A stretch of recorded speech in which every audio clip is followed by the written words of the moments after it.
Hello guys, welcome back to our YouTube channel entrance वाला. This is Parmeet, your English educator. I hope आप सबकी तैयारी बहुत अच्छी चल रही होगी एएमयू की.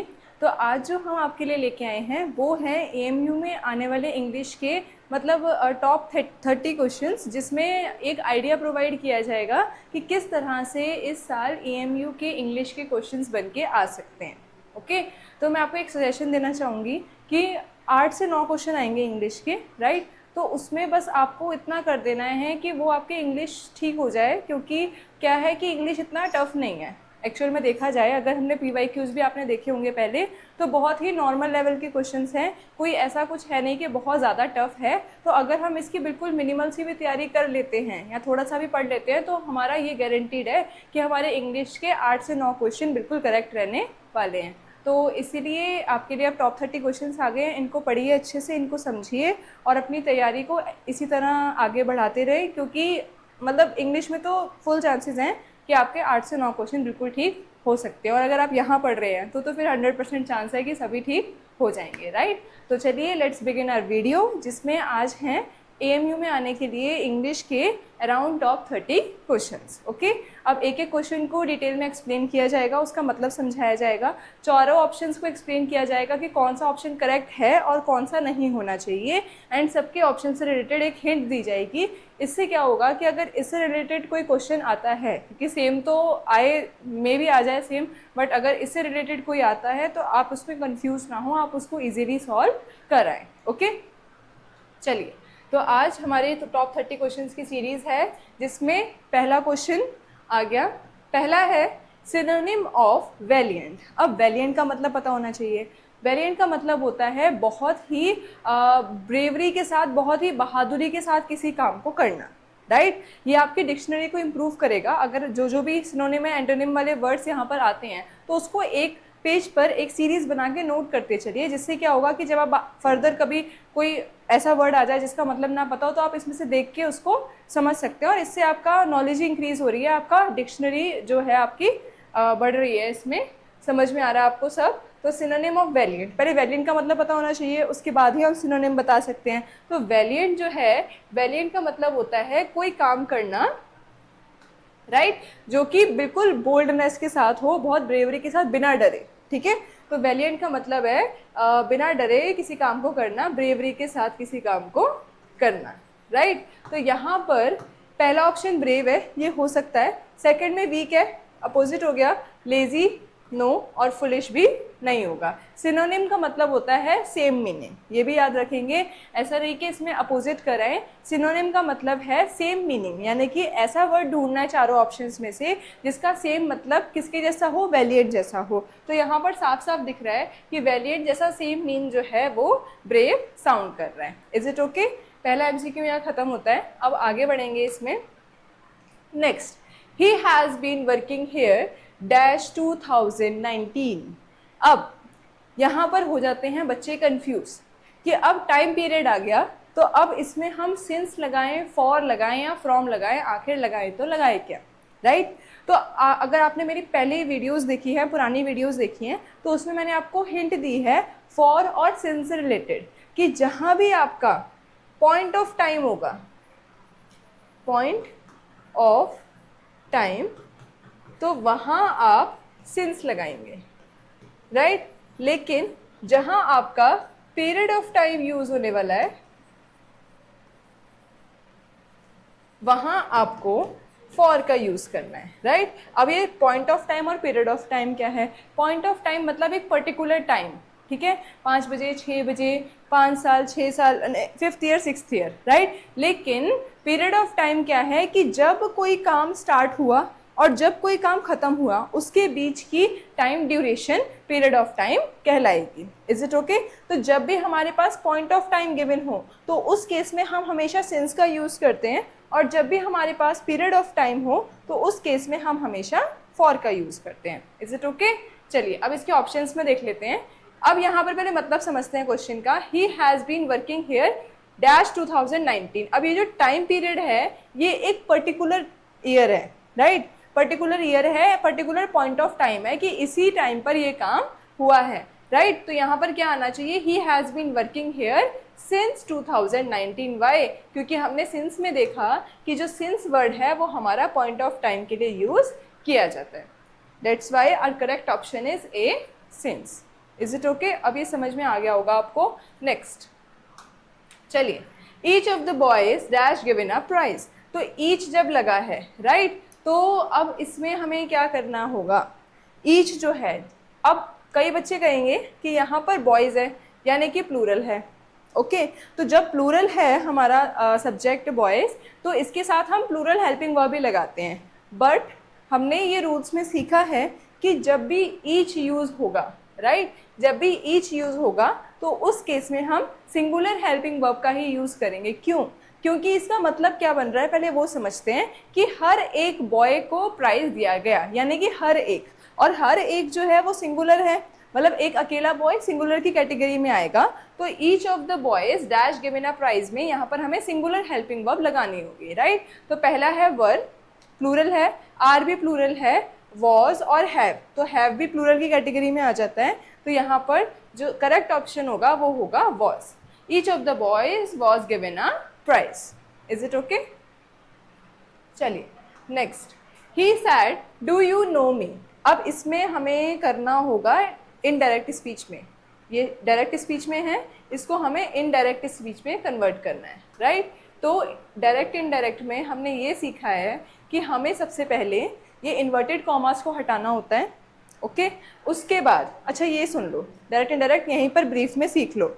अब जब भी डायरेक्ट और इनडायरेक्ट में इंटेरोगेटिव क्वेश्चन आ जाए तो उस केस में हमें पहले दो चीज़ों को नोटिस करना होता है कि वो क्वेश्चन स्टार्ट किस वर्ड से हो रहा है।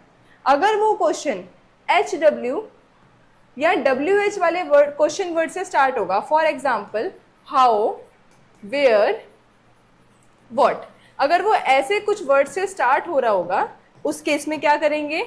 और अगर हमारा क्वेश्चन नॉन WH या SW वाले वर्ड से स्टार्ट होगा, यानी कि येस और नो वाले क्वेश्चन, ये जो नॉन SW या WH वाले क्वेश्चन होते हैं ये सिर्फ येस और नो वाले क्वेश्चन के नाम से जाने जाते हैं। यानी कि जब भी ये क्वेश्चन पूछे जाते हैं तो इनके आंसर में हम हमेशा येस या नो में ही आंसर करते हैं। Is it okay? तो जब भी ये बोला जाए तो एक टाइप के क्वेश्चन होते हैं जो SW या WH वाले वर्ड से स्टार्ट हो रहे हैं, और दूसरे टाइप के क्वेश्चन होते हैं हमारे येस और नो वाले क्वेश्चन, राइट, जिनके आंसर में आपको या तो यस आंसर होता है या फिर उसका नो आंसर होता है, तीसरा कोई उसका आंसर होता ही नहीं है, राइट। तो अगर ऐसे वाले वर्ड्स यूज हो जाए स्टार्टिंग में, for example do, are, is, तो ऐसे बहुत सारे वर्ड्स होते हैं जो कि स्टार्टिंग में लगकर किसी सेंटेंस को एक क्वेश्चन बना देते हैं। अब ये दोनों केसेस में क्या करना होगा, जब आपके पास HW या WH वाले वर्ड हैं तो आप इसमें क्या करोगे, जैसे हमने ये सीखा डायरेक्ट इनडायरेक्ट में हम डैट लगाते हैं, राइट। लेकिन अगर वो SW या WH से स्टार्ट हो रहा है तो यहाँ पर इस टाइप वाले क्वेश्चन में हम डैट का यूज नहीं करते हैं, ठीक है, मतलब किसी भी चीज का यूज नहीं करते हैं। But in the case of yes no questions, right, yes no type question, इस केस में हम डैट की जगह या तो इफ का यूज करते हैं या फिर वेदर का यूज होता है, राइट। तो या तो इफ का यूज या फिर वेदर का यूज होगा। Is it okay? अब इसमें कंफ्यूज नहीं होना है। अब यहाँ पर आ जाते हैं अपने क्वेश्चन पे।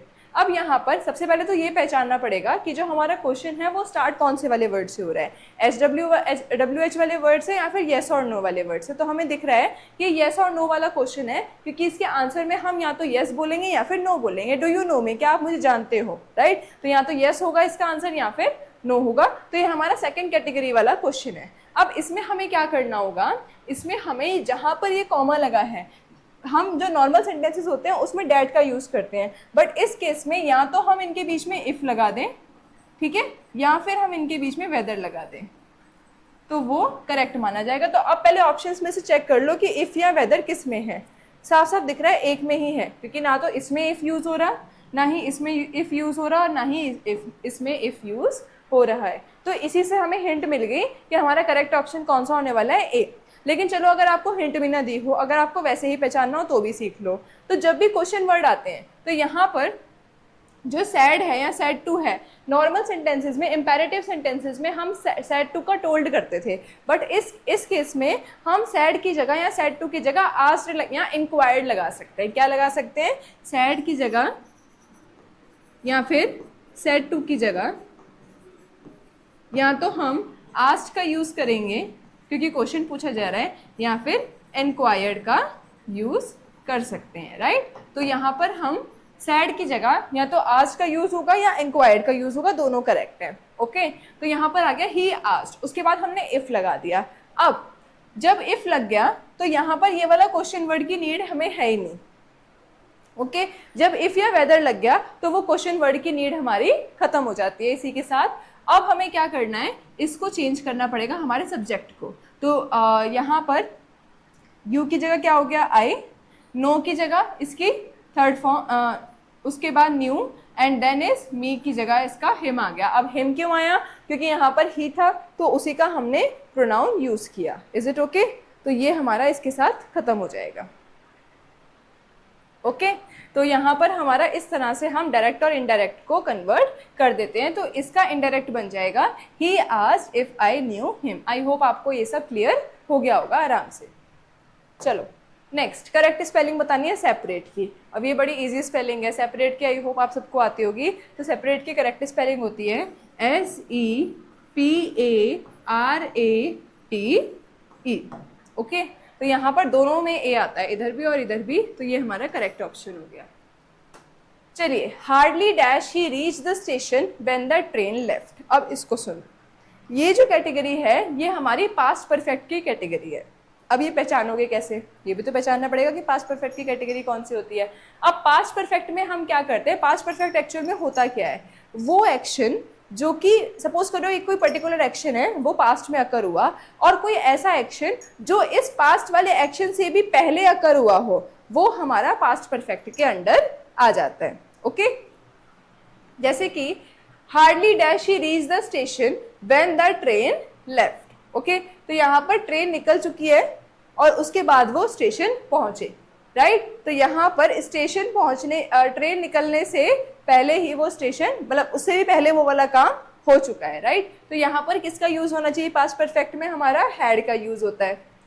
Okay, hardly had he reach the station when the train left, क्योंकि इसमें दो काम हो रहे हैं जो कि दोनों ही पास्ट में हैं, तो ये पास्ट परफेक्ट में जाएगा। He is good dash English. He is good at English. He is good in English. He is good on English या he is good for English. ठीक है, तो यहाँ पर for का मतलब होता है के लिए, तो वो इंग्लिश के लिए तो अच्छा नहीं है ना, उसकी इंग्लिश अच्छी हो सकती है, ऑन इंग्लिश, इंग्लिश के ऊपर नहीं। उसके बाद he is good in English या he is good at English, तो इसमें जो हमारा करेक्ट ऑप्शन हो जाएगा वो एट हो जाएगा, क्योंकि English is a subject, right. तो he is good at English. Antonym of diligent. अब डिलीजेंट का क्या मतलब होता है, डिलीजेंट का मतलब होता है, इससे हम ये बता सकते हैं कि बहुत ही जो दिल से अपने काम को मतलब अपने काम को करता है सारे एफर्ट्स डाल के, यानी कि बहुत ही पैशनेट मान लो किसी काम को लेकर, तो वो डिलीजेंट के केस में आ।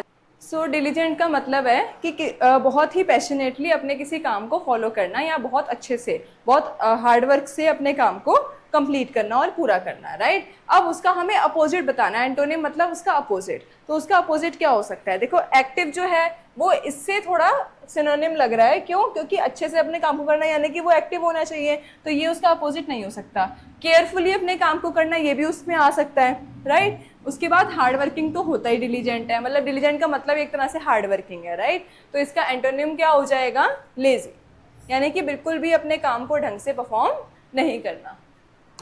चलिए, she is dash honest girl, ये सबको पता है, ऑनेस्ट में एच इज साइलेंट और इसलिए हम इसमें किसका यूज करते हैं, एन का, तो she is an honest girl.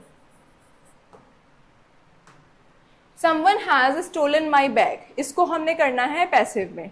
तो पैसिव में हम क्या करते हैं, पैसिव के केस में सब्जेक्ट, वर्ब और ऑब्जेक्ट होता है, तो उसमें हम ऑब्जेक्ट को स्टार्टिंग में पहुंचा देते हैं, सब्जेक्ट को लास्ट में शिफ्ट कर देते हैं, इसको चेंज करते हैं, and then we will use by, right. तो पहले तो ये चेक कर लो कि हमारा ऑब्जेक्ट स्टार्टिंग में होना चाहिए, तो माई बैग है ना, अब चारों में ऑब्जेक्ट स्टार्टिंग में है, चलो अब ठीक है। उसके बाद हमें क्या करना है, वर्ब, राइट। तो वर्ब यहाँ पे हैज़ है, तो ऑब्वियस सी बात है वो हैज़ वर्ब जो है वो हैज़ ही रहने वाली है, तो माई बैग वॉज स्टोलन नहीं होगा, ठीक है। माई बैग इज स्टोलन भी नहीं होगा, माई बैग स्टोलन, क्योंकि इसमें हेल्पिंग वर्ब ही नहीं है, तो ये हमारा करेक्ट ऑप्शन कि my bag has been stolen.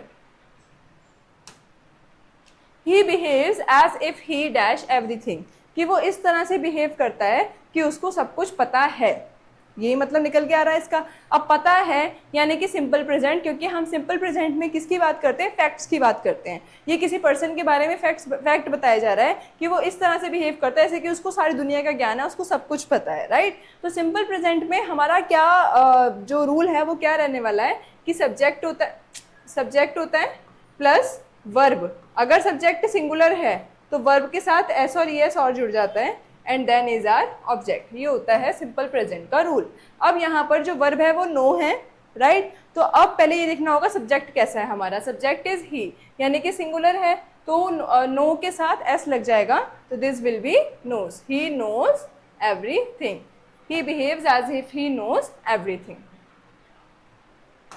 चलो, she said to me please help me. तो अब ये डायरेक्ट स्पीच आ गई, अब इसको हमें इनडायरेक्ट में कन्वर्ट करना होगा। तो अब यहाँ पर पहले इस जो भी हमारा सेंटेंस गिवन है इस केस में, तो इसका हमें इमोशन समझना होगा कि किस तरह से, क्या उसको ऑर्डर दे रही है, क्या वो इंक्वायरी कर रही है, क्या क्वेश्चन पूछ रही है, या फिर क्या वो सिंपल किसी बात को कह रही है। पहले उसको हमें इमोशन समझना होगा। तो इसमें है प्लीज़ हेल्प मी, राइट। तो अब वो कह रही है कि प्लीज़ मेरी हेल्प करो, तो जाहिर सी बात है कि वो रिक्वेस्ट कर रही है, क्योंकि please word is used here, ठीक है। तो यहाँ पर रिक्वेस्टेड आ जाएगा सेड टू की जगह। जैसे अभी हमने पिछले वाले में देखा, क्वेश्चन वाले में इंक्वायर्ड आता है, क्यों, क्योंकि येस और नो वाला क्वेश्चन है, यानी कि हम इंक्वायरी कर रहे हैं सबसे, ओके। तो यहाँ पर क्या आना चाहिए, रिक्वेस्टेड। तो she requested me to help her. अब ये आज क्यों नहीं हो सकता, क्योंकि यहाँ पर कोई क्वेश्चन मार्क नहीं है, और यहाँ पर सैड भी नहीं हो सकता, क्योंकि यहाँ पर सैड टू लगा है, तो नीचे सैड नहीं हो सकता। और टोल्ड हम इसलिए यूज़ नहीं कर रहे क्योंकि यहाँ पर यहाँ पर क्या बोलते हैं, रिक्वेस्ट हो रहा है, तो इसलिए सीधा रिक्वेस्टेड आ जाएगा, she requested me. One of the players dash injured, यानी कि सारे प्लेयर्स में से कोई एक प्लेयर जो है वो इंजर्ड हो गया है, राइट। अब यहाँ पर भले ही प्लेयर्स लिखा है, ओके, प्लूरल लिखा है, बट इस केस में हम प्लूरल यूज़ नहीं करेंगे, क्योंकि सारे प्लेयर्स में से सिर्फ एक प्लेयर इंजर्ड हुआ है, राइट। तो उसके लिए तो हम सिंगुलर यूज़ करेंगे, सभी तो नहीं इंजर्ड हुए, ओके। तो one of the player is injured, have injured, are injured, या वर इंजर्ड, इज इंजर्ड, ठीक है। इसमें वैसे ना ऑप्शन गलत है, यहाँ पर वॉज आना चाहिए, क्योंकि यहाँ पर इंजर्ड की सेकंड फॉर्म यूज़ हो रही है। तो one of the players was injured, यहाँ पर ऑप्शन वॉज है ही नहीं, बट एक्चुअल में यहाँ पर वॉज यूज़ होगा, क्योंकि यहाँ पर इसकी सेकंड फॉर्म है V2, और V2 के साथ हम हमेशा पास्ट टेंस में जाते हैं। मीनिंग ऑफ आर्चिपेलागो, ये तो पहले भी बताया हुआ है, प्रीवियस ईयर में आया हुआ है कि आर्चिपेलागो का क्या मतलब होता है। जब बहुत सारे ग्रुप ऑफ आइलैंड्स हों, राइट, तो उसको हम आर्चिपेलागो कहते हैं। तो यहाँ पर इसका आंसर करेक्ट होने वाला है मैनी आइलैंड, क्योंकि माउंटेन, डेजर्ट और फॉरेस्ट तो इसका आंसर नहीं रहेगा।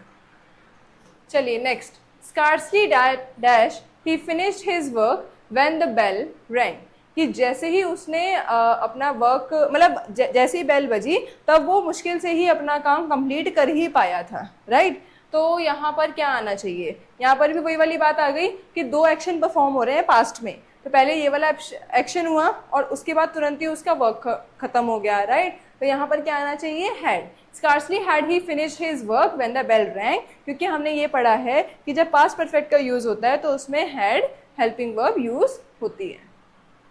तो करेक्ट आंसर इज हैड।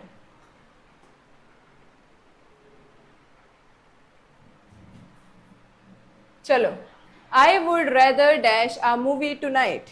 अब वो कह रहा है कि मैं आज रात को मूवी देखूंगा, ओके। तो यहाँ पर अभी आने, मतलब जो टुनाइट है वो भी आने वाला है, राइट, क्योंकि वो अपना सजेशन दे रहा है। तो वॉचेस का तो मतलब हो गया कि देख रहा है, तो ये तो गलत हो गया, क्योंकि वो अभी आया ही नहीं है, वो अभी हैपन होने वाला है, ओके। वॉचिंग का मतलब भी वही कंटिन्यूस में आ जाएगा, प्रेजेंट कंटिन्यूस में, और इसमें कोई हेल्पिंग वर्ब यूज़ नहीं हो रहा है। वॉच्ड मतलब वो देख चुका है, तो या तो वो यस्टरडे नाइट होता तो हम वॉच्ड का यूज़ कर लेते क्योंकि वो पास्ट में जाता, बट ये टुनाइट वाली बात हो रही है, तो यहाँ पर वॉच आ जाएगा। आई would rather watch a movie tonight.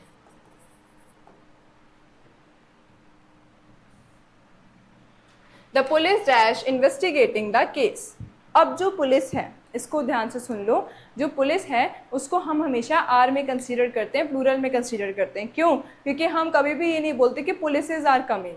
चाहे ग्रुप ऑफ पुलिस आ रहा हो, चाहे बहुत सारी पुलिस मैन आ रहे हों, अगर पुलिस मैन होता तो अलग बात थी। अब पुलिस के केस में हमें ये पता होना चाहिए कि पुलिस को हम हमेशा प्लूरल कंसीडर करते हैं, क्योंकि जब भी हमें प्लूरल पुलिस के बारे में बात करनी हो तो हम कभी भी पुलिसेस नहीं कहेंगे, हम पुलिस ही कहते हैं। पुलिस मैन हो तो वो अलग बात है, वो डिफरेंट केस है, बट पुलिस जो है वो हमारा प्लूरल की कैटेगरी में आएगा। सो इसमें क्या आना चाहिए? The police are investigating the case, क्योंकि बाकी सब तो सिंगुलर वाले हैं, राइट? तो the police are investigating the case. Neither of the two boys dash selected, यानी कि दोनों में से कोई भी सिलेक्ट नहीं हुआ, राइट? तो इसमें जो है हमारा फोकस किस पे जा रहा है? टू बॉयज पे। ये प्लूरल है, तो neither of the two boys were selected. Synonym of rapid, rapid का मतलब होता है fast, rapid revision, right? YouTube पे सीरीज चलती है ना, रैपिड रिवीजन, जल्दी जल्दी वाला रिवीजन, फटाफट वाला, जो कि हम कर रहे हैं अभी, राइट? तो रैपिड का मतलब होता है वेरी फास्ट। तो यहाँ पर इसका सिनोनिम मतलब कि सेम मीनिंग वाला वर्ड बताना है हमें। तो स्लो, फास्ट, वीक और लेट, सिंपल है वेरी फास्ट। चलो, एंटोनिम ऑफ जेनरस, जेनरस का मतलब होता है बहुत ही काइंड जेस्चर, बहुत ही अच्छा जेस्चर, जो बहुत ही बड़े प्यार से हर किसी को डील करे, ठीक है, बहुत ही अच्छा हो, दिल का साफ हो, ये सब, राइट? तो जेनरस का ये मतलब होता है। तो अब यहाँ पर इसका हमें अपोजिट बताना है, क्योंकि एंटोनिम पूछा है। तो काइंड, सेल्फिश, हेल्पफुल और नोबल। देखो, हेल्पफुल, नोबल और काइंड तीनों जेनरस से मेल खा रहे हैं, तीनों ही जेनरस की कैटेगरी में आ सकते हैं, बट सेल्फिश जो है वो जेनरस की कैटेगरी में नहीं आएगा। तो this is our antonym. Synonym of ancient, ancient मतलब इन एंशिएंट टाइम्स, ये सबको पता होगा। एंशिएंट मतलब बहुत पुराना, ओल्ड टाइम्स, ठीक है? तो यहाँ पर क्या हो सकता है इसका सिनोनिम? अब हमें सिनोनिम देखना है एंशिएंट का। तो एंशिएंट का मतलब होता है बहुत पुराना, बहुत पुरानी कोई बात हो रही हो तो इन एंशिएंट टाइम्स हम बोलते हैं। तो यहाँ पर पुराना बहुत क्या हो सकता है इन चार ऑप्शंस में?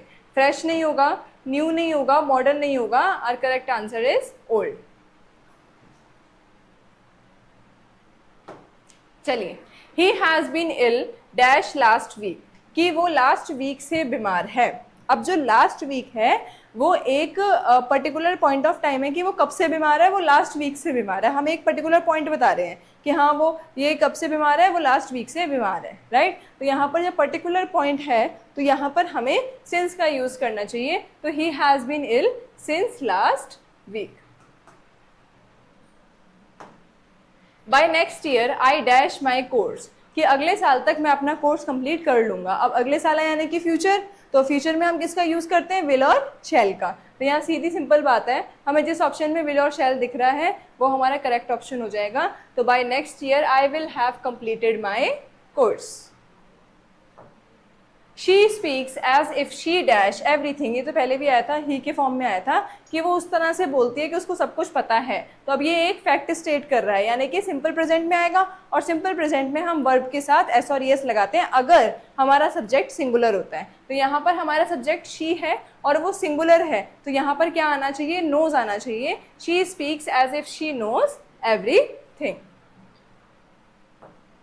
The teacher punish the boy, इसका passive, the boy was punished by the teacher. अब यहाँ पर हमने वॉज ही क्यों लगाया, इज क्यों नहीं लगाया, ये भी क्वेश्चन अराइज होता है। क्यों? क्योंकि यहाँ पर पनिश्ड की सेकंड फॉर्म थी, यानी कि जो हमारी वर्ब है वो ऑलरेडी पास्ट में थी। तो इससे हमें क्या हिंट मिल गया कि जो हमारी जो हमारा एक्टिव वॉइस है वो पास्ट में रहेगा। तो इसलिए हमने यहाँ पे वॉज का यूज़ किया, इज का यूज़ नहीं किया। तो द बॉय वॉज पनिश्ड। अब यहाँ पर बाय द टीचर नहीं है, तो ये किसी किसी केसेस में हम इसको इग्नोर भी कर सकते हैं, तो भी हमारा आंसर करेक्ट माना जाएगा। अब ये मत छोड़िएगा कि यहाँ बाय द टीचर तो किसी में भी नहीं है तो सारे ऑप्शन ही गलत हैं, बट ऐसा नहीं है, ठीक है? तो यहाँ पर the boy was punished is our correct option. ऐसे केसेस होते हैं जिसमें हम जो हमारा सब्जेक्ट है उसको हम इग्नोर कर देते हैं, तो भी हमारा जो पैसिव वॉइस है वो बिल्कुल करेक्ट माना जाएगा। She said don't make noise. अब यहाँ पर क्या हो रहा है? यहाँ पर डायरेक्ट स्पीच है, इनडायरेक्ट में बनाना है। अब पहले इसका वो समझो, जो स्टेटमेंट गिवन है उसका इमोशन समझो कि वो किस इमोशंस में ये कह रहा होगा।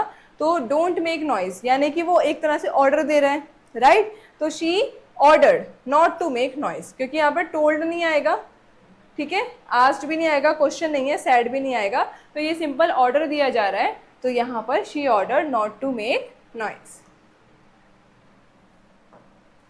नेक्स्ट, अच्छा अब इसमें क्या करना है हमें, ये सेंटेंस जो गिवन है इसमें कोई एक चीज, एक पूरे सेंटेंस में कोई एक चीज़ जो होगी वो गलत होगी, ठीक है, और उसकी जगह हमें सही को भी मैं बता दूंगी, बट इसमें सही पूछा नहीं है, बस ये पूछा है कि जो गलत है उसको टिक कर दो, राइट। तो अब यहाँ पर पहला सेंटेंस है he has wrote a letter. अच्छा, अब यहाँ पर गलती देखते हैं, सबसे पहले इसको पहचानते हैं कौन से टेंस में है, ठीक है, टेंस हमें पढ़े होने चाहिए, इसलिए आपको टेंस पढ़ाए गए थे कि आप ये सब इजीली कर पाओ। ओके, तो यहाँ पर हमें ये देखना है कौन सा टेंस है। अब पहली बात कि यहाँ पर हैज़ लगा है, यानी कि प्रेजेंट है, ठीक है। अब प्रेजेंट में भी कौन सी कैटेगरी का है, हैज़ और हैव किस में यूज होता है, प्रेजेंट परफेक्ट में, ठीक है जी, हैज़ और हैव में प्रेजेंट परफेक्ट के अंडर आते हैं। अब हमने परफेक्ट में एक और चीज़ भी सीखी है कि जो हैज़ या हैव लगे, या फिर पास्ट में हैड लगे, या फिर फ्यूचर में विल हैव या हैज़ लगे, तो उस केस में हम क्या करते हैं, V3 का यूज करते हैं, यानी कि past participle of verb, that is verb की थर्ड फॉर्म, राइट। लेकिन यहाँ पर रोट का यूज हो रहा है, इसका मतलब क्या है कि राइट, रोट और रिटन, तो wrote is are second form of verb, but हमें कौन सी यूज करनी होती है परफेक्ट में, थर्ड फॉर्म। तो यहाँ पर जो हमारा इनकरेक्ट वर्ड होगा वो होगा रोट, और इसके केस पे करेक्ट वर्ड क्या होना चाहिए, रिटन, राइट। तो he has written a letter. Next, she is more smarter than her sister. अब इसमें क्या गड़बड़ है, जैसे कि हमने कंपैरेटिव और सुपरलेटिव डिग्री में हम देखते हैं कि कंपैरिजन होता है कंपैरेटिव में दो पर्सन्स का, कि नहीं, दो चीज़ों का, और सुपरलेटिव में बहुत सारी चीज़ों का एक साथ कंपैरिजन किया जाता है। और कंपैरेटिव डिग्री में हम ER वर्ड का यूज़ करते हैं और सुपरलेटिव में हम EST का यूज़ करते हैं, बट इन सम केसेस कुछ वर्ड्स ऐसे होते हैं जिसमें ER या EST नहीं लग सकता है, तो कंपैरेटिव के केस में हम ER की जगह मोर देन वो कैपेबल, सपोज करो कैपेबल है, अब कैपेबलर नहीं हो सकता कभी भी, तो मोर कैपेबल या फिर मोस्ट कैपेबल, क्योंकि कैपेबल के साथ ना तो हम ER का यूज कर सकते हैं ना ही EST का यूज कर सकते हैं। ओके, तो ये है कंपैरेटिव और सुपरलेटिव का फंडा। अब हमें इसमें देखना है कि यहाँ पर क्या गड़बड़ है। अब यहाँ पर स्मार्टर वर्ड दे रखा है, तो स्मार्टर तो मतलब एक्चुअल वर्ड है, ऐसा तो नहीं कि स्मार्ट के साथ हम ER नहीं लगा सकते, लगा सकते हैं बिल्कुल। तो जब यहाँ पर स्मार्टर ऑलरेडी गिवन है तो यहाँ पर मोर लगाने का क्या मतलब,